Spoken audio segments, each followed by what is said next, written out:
Hello everyone. तो आज की वीडियो में मैं स्कर्ट सेट की कटिंग और स्टिचिंग बताने वाली हूँ बहुत ही आसान तरीके से। तो देख सकते हो नीचे अम्ब्रेला स्कर्ट है और ऊपर यहाँ पे ये टॉप है और स्लीव में ना पफ स्लीव है यहाँ पे और नेक ना जाली वाला है। तो पहनने के बाद इसका लुक बहुत ही सुंदर आ रहा है। इस तरीके से आप देख सकते हो, बिल्कुल गाउन जैसा लुक आ रहा है पहनने के बाद। तो चलिए इसकी कटिंग करते हैं। तो ये मेरे पास कॉटन का फैब्रिक है जो कि 5 मीटर है और काफ़ी अच्छी क्वालिटी का कॉटन है, यानी कि मोटा फैब्रिक है ये। तो स्कर्ट के लिए अच्छा है। तो इसकी कटिंग करने के लिए ना यहाँ पे मैं पहले अम्ब्रेला स्कर्ट की कटिंग करूँगी। तो पहले मैं डबल फैब्रिक कर ली हूँ, डबल फ़ोल्ड कर ली हूँ। उसके बाद इस तरीके से एक कोने से लेते हुए ट्रायंगल में फ़ोल्ड कर देना है, ठीक है। ट्रायंगल में फ़ोल्ड करने के बाद ना कमर का चौथाई हिस्सा का ऊपर निशान लगाना है। तो पहले कमर का चौथाई हिस्सा का यहाँ पे निशान लगा ले, कमर का चौथाई हिस्सा प्लस 1 इंच, ठीक है। यहाँ पे बंद साइड से जितना आया इतना ही गोलाई लेते हुए राउंड में कर ले और उसके बाद ना एक बारी चेक कर ले कि उतना ही आ रहा है। इस तरीके से कमर का चौथा हिस्सा प्लस 1 इंच साइड में सिलाई के लिए। अब यहाँ पे अम्ब्रेला स्कर्ट की जितनी भी लंबाई हो उतना ले लेना है, इसमें प्लस माइनस बिल्कुल नहीं करना है। तो इसमें मैं 40 इंच लंबाई था तो 40 ही ले रही हूँ, क्योंकि 2 इंच अगर कम होगा, नीचे फोल्ड होगा और ऊपर जॉइंट होगा तो 2 इंच इसमें बेल्ट ऐड हो जाएगा, तो उतना ही का उतना ही रह जाएगा, इसलिए प्लस माइनस ना करें। इसकी कटिंग कर ले इस तरीके से। अब यहाँ पे स्कर्ट की कटिंग करने के बाद अब जॉइंट की कटिंग होगी। स्कर्ट में जो नीचे जॉइंट अटैच होगा, तो ये सिंगल फैब्रिक मेरे पास बच गया था नीचे, तो पहले मैं सिंगल कटिंग कर लेती हूँ, फिर मैं दूसरा जॉइंट कटिंग कर लूँगी। तो हाफ इंच चढ़ाते हुए ऊपर से रखना है और प्रिंट से प्रिंट मिलाना है। देख सकते हो ऊपर की तरफ उल्टा है तो मैं उल्टा ही रखी हूँ और इस तरीके से इसकी कटिंग कर देनी है। हाफ इंच ऊपर चढ़ाते हुए फैब्रिक को रखें जॉइंट के लिए, ठीक है। अब यहाँ पे एक जॉइंट तो कटिंग हो चुकी है, अब दूसरी जॉइंट में कटिंग करूँगी। अगर आप एक साथ कर रहे हैं तो डबल फोल्ड करके आप एक ही साथ जॉइंट कटिंग कर सकते हैं। ये मेरे पास फैब्रिक बच गया था इसीलिए मैं सिंगल सिंगल कट कर रही हूँ। अब यहाँ पे भी बिल्कुल ध्यान रखना है, प्रिंट से प्रिंट मिलाते हुए स्कर्ट की प्रिंट चेक कर ले कि उधर साइड से भी अंदर की तरफ है, तो आप अंदर की तरफ प्रिंट से प्रिंट मिलाते हुए इस तरीके से कटिंग कर ले, ठीक है। बिल्कुल इक्वल होना चाहिए, ठीक है। प्रिंट ऊपर नीचे नहीं होना चाहिए। अब यहाँ पे स्कर्ट की कटिंग हो गई है। अब यहाँ पे मैं बेल्ट की कटिंग कर रही हूँ। तो जो भी जितना भी उसमें कमर है उसमें आपको प्लस 4 इंच कर लेना है और लंबाई इसमें चौड़ाई जो है बेल्ट की मैं 5.5 इंच ली हूँ और इस तरीके से बेल्ट की कटिंग कर देनी है। अब बेल्ट की कटिंग करने के बाद ना यहाँ पे मैं टॉप पार्ट की कटिंग करूँगी। तो 4 लेयर में मैं फैब्रिक को फोल्ड कर ली हूँ। चौड़ाई में जो भी हैवी साइज हो, कितना एक्स्ट्रा लेना है, तो इस तरीके से जो भी हैवी साइज हो उसमें प्लस 2 इंच करते हुए एक्स्ट्रा फैब्रिक में कट कर दी हूँ। ब्रेस्ट है या फिर हिप है, जो भी हैवी साइज है। अब यहाँ पे टॉप की लंबाई 19 इंच है, तो 19 इंच में मैं 3 इंच फ्रिल का माइनस कर दूँगी तो 16 इंच बचेगा, तो उसमें 1 इंच प्लस करूँगी तो 17 इंच बचेगा। तो 17 इंच में लंबाई ले ली हूँ यहाँ पे टॉप की, ठीक है। अब यहाँ पे शोल्डर में 7 इंच ली हूँ कंधी, नीचे आर्म होल यानी कि मुड्ढा में 7 इंच गई हूँ। अब यहाँ पे ब्रेस्ट का चौथा हिस्सा यानी कि 9.5 इंच प्लस 2 इंच में यहाँ पे मार्जिन ले ली हूँ।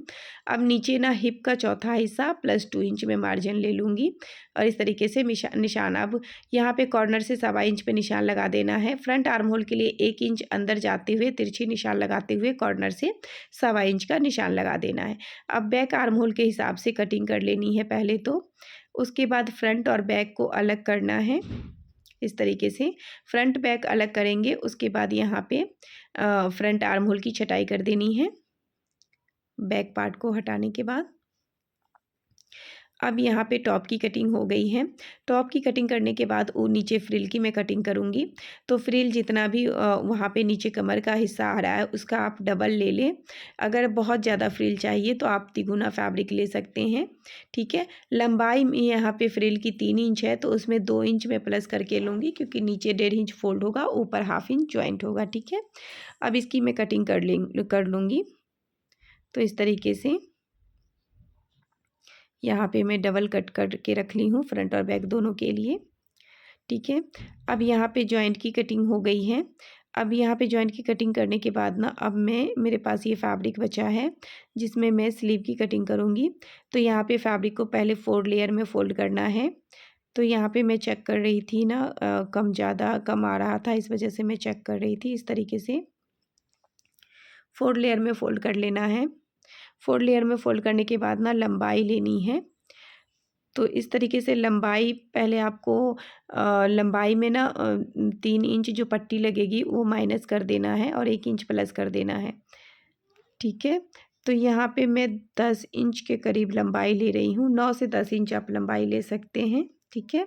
बंद साइड से 5 इंच पे निशान लगा लेना है, ठीक है। 5 इंच का निशान पहले लगा लेना है जो कि एक्स्ट्रा फैब्रिक है, ठीक है, ये चुन्नटे के लिए। अब आगे ना स्लीव की ड्राफ्टिंग होगी, तो यहाँ पे इस तरीके से 3.5 इंच पे नीचे डाउन जाना है। उस कॉर्नर से 1/2 इंच आर्म होल का हाफ प्लस 2 इंच मार्जिन, ठीक है। अब यहाँ पे नीचे ना स्लीव के बॉटम का हाफ लेना है प्लस 2 इंच मार्जिन लेना है, यानी कि 5 इंच जो है ना उस निशान के आगे आपको ये सब निशान लगाना है इस तरीके से और लाइन को मिला देना है। ऊपर इस तरीके से शेप दे देनी है, ओके, स्लीव की शेप दे देनी है। अब इसकी कटिंग कर देनी है। अब नीचे स्लीव में जो पट्टी लगेगी ना उसके बाद उसकी कटिंग होगी। तो पहले इसकी कटिंग कर देती हूँ मैं यहाँ पे। तो इसकी कटिंग हो गई है। अब फ्रंट बैक जो है अलग कर लूँगी इस तरीके से, दोनों स्लीव अलग कर लूँगी, फ्रंट बैक नहीं। अब यहाँ पे फ्रंट स्लीव की छटाई कर देनी है। तो यहाँ पे इस तरीके से जहाँ से स्लीव की ड्राफ्टिंग हुई है, कटिंग हुई है, वहाँ से फ्रंट स्लीव की छटाई कर देनी है और इस तरीके से निशान लगा देना है, ठीक है। अब यहाँ पे स्लीव में जो पट्टी अटैच होगा ना उसकी मैं कटिंग करूँगी। तो पट्टी 3 इंच की लूँगी। 3 इंच पट्टी के लिए उस 3 इंच को डबल करूँगी तो 6 इंच हो जाएगा। 6 इंच में 1 से 1.5 इंच प्लस कर देना है, यानी कि 7 साढ़े 7 इंच निशान लगा लेना है चौड़ाई का। और यहाँ पे लंबाई में तो स्लीव का बॉटम जितना आ रहा है उसका हाफ और प्लस 2 इंच, ठीक है। अब यहाँ पे स्टिचिंग करेंगे। तो स्टिचिंग करने के लिए सबसे पहले मैं फ्रंट पार्ट का नेक बनाऊँगी। तो सबसे पहले फ्रंट पार्ट का नेक बनाने के लिए मैं बुकरम लूँगी। तो यहाँ पे बुकरम को मैं डबल फ़ोल्ड की हूँ इस तरीके से। तो डबल फ़ोल्ड करने के बाद यहाँ इक्वल कर ली हूँ। उसके बाद ना 4.5 इंच में चौड़ाई ली हूँ और इसमें ना नेक की गहराई ना मैं 8 इंच ली हूँ। तो इसमें डीप नेक ही बनाए, क्योंकि जाली वाला नेक के बनने के बाद ना वो ट्रांसपेरेंट नहीं होता है, तो आप डीप नेक बनाए तो ही अच्छा लगेगा। अब 1 इंच एक्स्ट्रा बुकरम लेते हुए निशान लगा दी हूँ मैं इस तरीके से और इसकी कटिंग कर देनी है, ठीक है। अब यहाँ पे नेक की ये कटिंग हो गई है। इसको फैब्रिक पे रखना है, इस तरीके से सेट करना है फैब्रिक पे और चौड़ाई देख लेना है 4 4 8 और एक 9 इंच चौड़ाई आनी चाहिए। और इस तरीके से पहले बुकरम को अटैच कर लेना है स्टिच करके इसके ऊपर और एक्स्ट्रा फैब्रिक साइड से कट कर देना है 1/2 इंच छोड़ते हुए। अब इस फैब्रिक को इसके ऊपर फोल्ड करेंगे और स्टिच कर देंगे इस तरीके से। यहाँ पे स्टिच करने के बाद ना अब सेंटर से सेंटर मिलाते हुए रखना है, यानी कि कुर्ती के सेंटर से, यानी कि टॉप के सेंटर से यहाँ पे इसके सेंटर से सेंटर मिलाते हुए दोनों में सेंटर का निशान लगा ले और सेंटर से सेंटर मिलाते हुए रख ले और बुकरम के किनारे किनारे सिलाई लगा लेनी है। आप चाहो तो पहले सेंटर की सिलाई लगा लो, उसके बाद आप बुकरम के किनारे किनारे सिलाई लगाओ। अब एक्स्ट्रा फैब्रिक में कट कर दूंगी, थोड़ा थोड़ा फैब्रिक छोड़ते हुए, 1/2 इंच फैब्रिक छोड़ते हुए कट लगाने के बाद बैक साइड इस तरीके से मैं पलट लूँगी। अब ये डिज़ाइन बनाने के लिए मैं यहाँ पे पेपर ली हूँ और इस तरीके से सेट करके अंदर की तरफ रखूँगी और ऊपर से 5 इंच पे निशान लगा लूँगी दोनों साइड से, ठीक है। अब ये सेट हो गया यहाँ पे पेपर, एक सेंटर में यहाँ पे मैं निशान लगा लूँगी, ठीक है, सेंटर में, क्योंकि पट्टी लगेगी ना। अब साइड में भी जैसे वी शेप है ना, वी शेप के अकॉर्डिंग आप पहले यहाँ पे निशान लगा लें, उसके बाद पट्टी का निशान लगा लें कि कितनी पट्टी अटैच होगी। अब एक्स्ट्रा बहुत ज़्यादा आ रहा था यहाँ पे पेपर, तो मैं इसकी कटिंग कर दी हूँ। अब पहले मैं बीच में एक पट्टी अटैच करूँगी। यहाँ पे मैं पट्टी पहले से रेडी करके रखी हुई हूँ। तो पहले एक बीच में पट्टी मैं अटैच कर दूँगी, इसके ऊपर स्टिच कर दूँगी। उसके बाद साइड से एक पट्टी और स्टिच करूँगी इस तरीके से, एक साइड इस तरफ और एक साइड इस तरफ, मतलब 3 पट्टी अटैच होगी इसमें, ठीक है। साइड वाली पट्टी को मैं स्टिच कर दी हूँ, उस साइड स्टिच कर दी हूँ, अब इस साइड भी स्टिच कर दूँगी। यहाँ पे पट्टी स्टिच हो चुका है। अब ऊपर की तरफ ना एक पट्टी को मैं ली हूँ और इसके यहाँ पे मैं ये स्टिच कर लूँगी। बैक साइड से स्टिच करते हुए फ्रंट की तरफ इसको इस तरीके से मैं फ़ोल्ड करूँगी। एक्स्ट्रा आ रहा है बहुत ज़्यादा तो इसको मैं कट कर दूँगी। उसके बाद क्योंकि ये भी पट्टी उतनी ही बराबर आनी चाहिए जितनी कि सेंटर की पट्टी है, ठीक है। तो यहाँ पे इस तरीके से स्टिच कर देना है इसके ऊपर रखते हुए। यहाँ पे साइड वाली पट्टी को मैं कट कर दूँगी। अब फिर से इसके यहाँ पे रखते हुए सेट करते हुए देख लेना है, ठीक है, क्योंकि बीच वाली पट्टी हमें अटैच करनी है इस तरफ से क्रॉस में। तो इस तरीके से सेट करके देख ले कि बीच वाली पट्टी कहाँ अटैच होगी। तो यहाँ पे मैं 1-1 इंच के गैप पे बीच वाली पट्टी अटैच करूँगी, यानी कि 1-1 इंच के गैप पे 2 पट्टी मैं यहाँ पे अटैच करूँगी। निशान लगा लें। अब यहाँ पे क्रॉस में पट्टी इस तरीके से अटैच करें, तो क्रॉस में भी 2 पट्टी अटैच होगी और एक तो ऊपर है तो 3 हो गई। तो इस तरीके से एक पट्टी और अटैच कर देना है। तो बहुत आसान डिज़ाइन है बनाना, बस थोड़ा-सा ध्यान रखना है।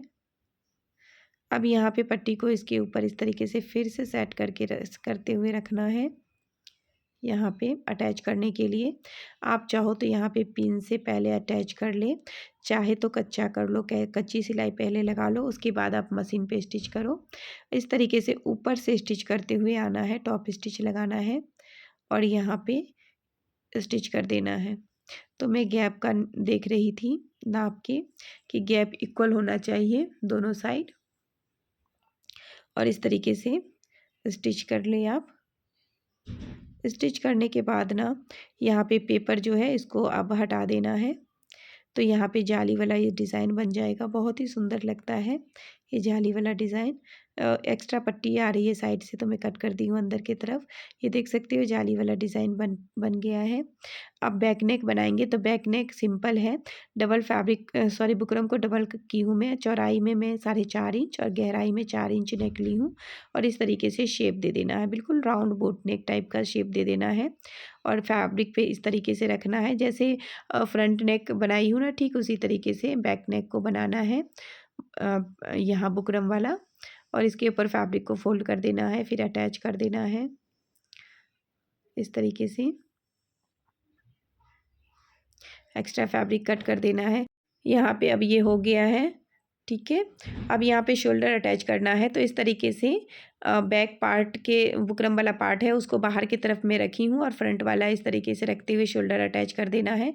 उसके बाद इस तरीके से फोल्ड करके तुरपाई कर लेनी है बैक साइड से, तो बहुत ही फिनिशिंग के साथ यहाँ पे शोल्डर अटैच हो जाएगा। शोल्डर अटैच करने के बाद अब यहाँ पे स्लीव को लेना है। तो जो एक्स्ट्रा था ना यहाँ पे 5 इंच पे ऊपर नीचे मैं यहाँ पे कट का निशान लगा ली हूँ। अब इसी कट से हमें यहाँ पे प्लीटें डालना स्टार्ट करना है, ठीक है। तो इस तरीके से एक कट से दूसरे कट तक प्लीट डाल देना है। यहाँ पे ऊपर डाल देना है प्लीट, उसके बाद नीचे भी प्लीट डाल देना है इसी तरीके से एक कट से दूसरे कट तक। एक ही डायरेक्शन में मैं यहाँ पे प्लीट डाली हूँ इस तरीके से। अब प्लीट डालने के बाद नीचे पट्टी अटैच करूँगी मैं इस तरीके से। तो नीचे पट्टी अटैच कर लेना है, बैक की तरफ से अटैच करते हुए फ्रंट की तरफ पलट देना है, ठीक है। तो इस तरीके से बैक की तरफ अटैच की हूँ, उसके बाद फ्रंट की तरफ इस तरीके से पलटते हुए ऊपर की तरफ टॉप स्टिच लगा देनी है। तो यहाँ पे ये स्लीव रेडी हो जाएगा। दोनों स्लीव को इसी तरीके से रेडी कर लेना है। उसके बाद स्लीव अटैच करना है। तो यहाँ पे अब स्लीव अटैच करना है। स्लीव अटैच करने के लिए बिल्कुल ध्यान रखना है सेंटर से सेंटर मिलाते हुए, नहीं तो ये जो पफ स्लीव है ना, एक तरफ ज़्यादा हो जाएगा प्लीट और एक तरफ कम हो जाएगा, ठीक है। और वैसे भी आपको ऐसे ही स्लीव अटैच करना चाहिए। अब यहाँ पे एक प्लीटें आ रही थी तो मैं साइड से एक प्लीटें और डाल दी हूँ, एक्स्ट्रा फैब्रिक था तो। अब यहाँ पे सेंटर से फिर इस तरफ सिलाई लगानी है। तो जब भी स्लीव आप अटैच करें तो इसी तरीके से सेंटर से ही आप स्टिच करना स्टार्ट करें, या फिर अगर साइड से भी स्टिच कर रहे हो तो मिलाते हुए सेंटर से आपको ले जाना है, ठीक है। अब यहाँ पे स्लीव अटैच करने के बाद ये पट्टी फोल्ड करूँगी जो नीचे फ्रिल लगेगी इसमें। तो एक साइड से पट्टी को फोल्ड कर लेना है, उसके बाद यहाँ पे अटैच करना है। तो अटैच करने के लिए 2 इंच तो सीधी सिलाई लगेगी, यानी कि 2 इंच का मैं निशान लगा ली हूँ जहाँ पे फ्रिल मैं नहीं डालूँगी। 2 इंच के बाद इस तरीके से मैं फ्रिल डालना स्टार्ट करूँगी, क्योंकि 2 इंच ना सिलाई में चला जाएगा। तो यहाँ पे इस तरीके से छोटी छोटी चुन्नटें डालना है और इसी तरीके से अटैच कर देना है। इस अब दोनों फ्रंट और बैक दोनों में फ्रिल अटैच करने के बाद फिटिंग की सिलाई मैं यहाँ पे लगाऊंगी इस तरीके से। दोनों साइड से फिटिंग की सिलाई लगा देनी है, यहाँ पे नापते हुए मेज़रमेंट लेते हुए निशान लगाते हुए सिलाई लगा देनी है। फिटिंग की सिलाई लगाने के बाद यहाँ बहुत ज़्यादा एक्स्ट्रा ऊपर नीचे फैब्रिक आ रहा था, एक्स्ट्रा आ रहा था, उसको मैं कट कर दूँगी, धागा वागा कट कर दूँगी इस तरीके से दोनों साइड से। तो यहाँ पे टॉप का तो स्टिचिंग हो चुका है। अब यहाँ पे स्कर्ट की स्टिचिंग करेंगे। तो ये जो जॉइंट था ना, तो जॉइंट में डबल फोल्ड करके नहीं की थी, तो इसीलिए मुझे यहाँ पे जॉइंट को अटैच करना पड़ रहा है। अगर आप डबल फोल्ड करके जॉइंट कट किए हो तो आपको अटैच करने की ज़रूरत नहीं पड़ेगी। यहाँ पे मैं जॉइंट को पहले अटैच करूँगी जो अलग से है, उसके बाद इसमें जॉइंट अटैच करूँगी, ठीक है, अम्ब्रेला स्कर्ट में। अब यहाँ पे देख लेना है कहाँ से जॉइंट अटैच करना है, ठीक है। अब एक पार्ट को लेना है, एक कोने को, और यहाँ से जॉइंट अटैच करना स्टार्ट कर देना है, ठीक है। इस तरीके से मिलाते हुए रखना है और यहाँ से जॉइंट अटैच स्टार्ट कर देना है कुछ इस तरीके से। तो एक कोने से दूसरे कोने तक यहाँ पे अटैच कर देना है जॉइंट को। अटैच करने के बाद ना इस ऊपर से ना एक टॉप स्टिच लगा देनी है। सिलाई जो है ना नीचे की तरफ करते हुए ऊपर टॉप स्टिच ज़रूर लगाएं फिनिशिंग के लिए। अब यहाँ पे जॉइंट अटैच हो चुका है। अब यहाँ पे मैं ऊपर ज़िप लगाऊंगी, तो जितना भी कमर है वहाँ पे पहले निशान लगा दें कमर के एग्जैक्ट। जितना भी कमर आ रहा है थोड़ा सा लूज़ दे सकते हैं आप, ठीक है। अब यहाँ पे ज़िप अटैच करने के लिए इस तरीके से ज़िप पे मैं निशान लगा लूँगी। 5 से 5.5 इंच के करीब आप निशान लगा लें, ऊपर नीचे दोनों निशान लगा लें। अब यहाँ पे साइड में ना काफ़ी ज़्यादा एक्स्ट्रा फैब्रिक आ रहा है, आप देख सकते हो 2 इंच एक्स्ट्रा आ रहा है, तो मैं बाद में इसको कट कर दूँगी। आप चाहो तो अंदर फोल्ड करके रख सकते हैं, ताकि छोटा बड़ा अगर हो तो आप बाद में खोल के इसको फिर से सही कर सकते हैं, ज़िप को थोड़ा खिसका सकते हैं, ठीक है। अब यहाँ पे ज़िप को इस तरीके से मैं रखूँगी, यहाँ पे देख सकते हो सीधे की तरफ ही रखना है क्योंकि ये कंसील वाली ज़िप है। सीधे की तरफ यहाँ पे रखेंगे और स्टिच करते हुए आना है। तो यहाँ पे आप चाहो तो सिंगल फुट का भी यूज़ कर सकते हो इस तरीके से, ताकि फिनिशिंग के साथ यहाँ पे ज़िप लग जाएगी। तो यहाँ पे ज़िप अटैच कर देना है, एक तरफ सिलाई लगा देनी है। यहाँ पे एक तरफ सिलाई लगाने के बाद ये एक्स्ट्रा है मैं कट कर दूँगी। अब देखो इसको फ़ोल्ड करने के बाद कुछ इस तरीके से आएगा, अंदर की तरफ वो फ़ोल्ड हो जाएगा। अब दूसरे तरफ अटैच करने के लिए क्या करना है, दूसरा वाला फैब्रिक लेना है, मतलब दूसरा वाला पार्ट को लेना है और इस तरीके से रखना है, ठीक है। सीधे की तरफ ही रखना है। देख लेना है कैसे फ़ोल्ड होगा सेट करके, और इस तरीके से रखना है और स्टिच कर लेना है, ठीक है। तो पहले उस तरफ स्टिच करेंगे, उसके बाद ज़िप को खोलते हुए इधर से किनारे किनारे, बिल्कुल किनारे किनारे स्टिच करना है। और बस ज़िप पे सिलाई नहीं लगनी चाहिए, किनारे किनारे। अब देखो ज़िप यहाँ पे लग गई है, ऊपर नीचे जो आ रहा है मैं कट कर दूँगी ऊपर। अब यहाँ पे ना फिट यहाँ साइड सिलाई लगानी है। साइड सिलाई लगाने के लिए यहाँ ज़िप से यहाँ से स्टार्ट करना है, लॉक करते हुए ऊपर नीचे तक सिलाई लगा देनी है। अब यहाँ नीचे तक सिलाई लग गई है। यहाँ पे मुझे दूसरी ज़िप लगानी पड़ी क्योंकि जैसे ही मैं ज़िप ऊपर खींची ना तो ये ज़िप निकल गया था और फिर बाद में ये अटैच नहीं हो रहा था, तो इसलिए मुझे दूसरी ज़िप लगानी पड़ी, जो कि वाइट मेरे पास थी नहीं, तो मुझे ब्लैक लगानी पड़ी। तो आप इस चीज़ का बिल्कुल ध्यान रखें। अब यहाँ पे मैं बेल्ट अटैच कर रही हूँ, तो बेल्ट अटैच करने के लिए ना बैक साइड से, ठीक है, ज़िप जो है ना right side sorry left side आती है, तो इस तरीके से देख लें कि बैक साइड किस तरफ से आ रहा है। वहाँ से 1/2 इंच बाहर की तरफ निकालते हुए फैब्रिक यहाँ पे अटैच करें। अब यहाँ पे जो 1/2 इंच एक्स्ट्रा फैब्रिक था ना, इसके ऊपर इस तरीके से फ़ोल्ड कर देंगे, ठीक है, और इस तरीके से स्टिच कर देंगे। अब यहाँ ऊपर से इस तरीके से फ़ोल्ड करना है और स्टिच करना है, ठीक है। फ़ोल्ड करके स्टिच कर देंगे, ऊपर से टॉप स्टिच लगा देंगे। अब एक्स्ट्रा ना हमें मैं 3 इंच एक्स्ट्रा ले रही हूँ, यहाँ पे 3 इंच एक्स्ट्रा लेना है इस तरीके से, और बाकी एक्स्ट्रा कट कर देना है फैब्रिक, और इस तरीके से अंदर की तरफ फोल्ड करते हुए यहाँ पे स्टिच कर लेना है, ठीक है, बेल्ट बनाने के लिए। अब नीचे बेल्ट, ऊपर बेल्ट अटैच हो गया। अब अम्ब्रेला घेर को मैं अटैच करूँगी, तो पहले सिंगल में फ़ोल्ड करूँगी, फिर मैं डबल फ़ोल्ड करूँगी। तो अम्ब्रेला घेर को अटैच करते वक्त बिल्कुल ध्यान रखें, पहले आप ऊपर नीचे जो फैब्रिक है उसको कट कर लें, उसके बाद घेर फ़ोल्ड करना स्टार्ट करें। जॉइंट के बाद फैब्रिक ऊपर नीचे हो जाता है। अब यहाँ पर मैं बटन लगा दी हूँ, हुक लगा दी हूँ। अब यहाँ पे स्कर्ट बन के रेडी है और टॉप भी बन के रेडी है। कैसा लगा आपको? अगर अच्छा लगा तो लाइक शेयर ज़रूर कीजिएगा। चैनल पे पहली बार आए हैं तो सब्सक्राइब भी कर लीजिएगा। Thank you for watching, bye.